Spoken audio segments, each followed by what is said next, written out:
യുവ കലാവേദി വായനശാലയുടെ നേതൃത്വത്തിൽ red star football അക്കാദമിയുടെ വേനൽ അവധിക്കാല ഫുട്ബോൾ ക്യാമ്പ് മുപ്പളിയം സ്കൂൾ ഗ്രൗണ്ടിൽ ആരംഭിച്ചു.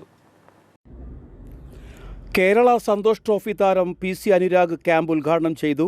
കമ്മിറ്റി ചെയർമാൻ ശ്രീജിത്ത് അധ്യക്ഷനായി. യുവ കലാവേദി വായനശാല secretary Sujith K. Sudhakaran, Red Star head കോച്ചും മുൻ ഇന്ത്യൻ താരവും കേരള സന്തോഷ് ട്രോഫി താരവുമായ ബിനീഷ് ബാലൻ, യുവ കലാവേദി പ്രസിഡന്റ് VR ബൈജു, വനിതാവേദി പ്രവർത്തക അശ്വതി ഷൈജു, വേനൽ അവധിക്കാല ക്യാമ്പ് കമ്മിറ്റി ഉപഭാരവാഹികളായ MS Deekshith, Vijitha Prasad, KP Anfin, Cicily Lona, committee convener Reena Rexin എന്നിവർ പ്രസംഗിച്ചു. ഞാനും ഇതുപോലത്തെ ഒരു ക്യാമ്പിൽ നിന്നാണ് വന്നത്, കളിച്ചത്. ഒരു പഞ്ചായത്തിൻ്റെ ക്യാമ്പിൽ നിന്നായിരുന്നു ഞാനും സ്റ്റാർട്ട് ചെയ്തത്. അപ്പോൾ അവിടെ നിന്ന് ആ ക്യാമ്പിൽ നിന്ന് ഇങ്ങനെ കളിച്ച് ഞാനിപ്പോൾ നിങ്ങളുടെ മുന്നിൽ നിൽക്കുന്നു.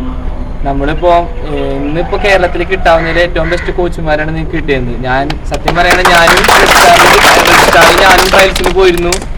എനിക്ക് അവിടെ സെലക്ഷൻ കിട്ടിയിരുന്നു. പക്ഷേ കുറച്ച് കാരണം കൊണ്ട് ഞാൻ പോയില്ല. മലയാളം ഓർമ്മയുണ്ടാവും വിചാരിക്കുന്നു. അപ്പം അങ്ങനെയാണ് ഞാൻ സാറിനെ കണ്ടപ്പോൾ എനിക്ക് നല്ല സന്തോഷമായി. കുറേ നാളായി കണ്ടിട്ട് നമ്മളറിയാം, പക്ഷെ കണ്ടിട്ടുണ്ടായിരുന്നില്ല. ഇവിടെ വായനശാലയുടെ സ്ഥിരം പ്രവർത്തകനും അതുപോലെ തന്നെ നമ്മുടെ ഈ വേനലവധിക്കാല കമ്മിറ്റിയുടെ ചെയർമാനുമായിട്ടുള്ള ശ്രീജിത്ത് എണ്ണയാണ്. ശ്രീജിത്ത് എണ്ണ ഈ ഉദ്ഘാടന വേദിയിലേക്ക് സ്വാഗതം ചെയ്യുന്നു. അടുത്തതായിട്ട് ഉദ്ഘാടനം ചെയ്യാൻ വന്നിരിക്കുന്നത് നമ്മുടെ എല്ലാവരെയും ഈ നാടിന്റെ അഭിമാന താരമായിട്ടുള്ള നമ്മുടെ കോടാലിയിലുള്ള അനുരാഗാണ്. സമ്മർ ക്യാമ്പ് ഇന്ന് ആരംഭിക്കുകയാണ്. ഫുട്ബോൾ ക്യാമ്പ് ആരംഭിക്കുകയാണ്. മികച്ച പ്രവർത്തനങ്ങളുടെ യുവകലാ വായനശാല മുന്നോട്ട് പോവുകയാണ്. കഴിഞ്ഞ കൊല്ലം നമ്മൾ ഇത്തരത്തിലുള്ള ക്യാമ്പ് സംഘടിപ്പിക്കുകയുണ്ടായി. അതിനുവേണ്ടി അതൊരു വൻ വിജയമാക്കി തൊട്ട് എല്ലാവരും സഹകരണത്തോടുകൂടിയിട്ട് നല്ല ഒരു ക്യാമ്പായി മാറി. അതിനേക്കാളും ഒരു നന്നായിട്ട് തന്നെ ഏറ്റവും നല്ല രീതിയിൽ തന്നെ നടത്തുന്നതിന് വേണ്ടിയിട്ടാണ് നമ്മൾ റെഡ് സ്റ്റാറിന്റെ അവരാണ് നമ്മൾ കോച്ചൊക്കെ ആയിട്ട്.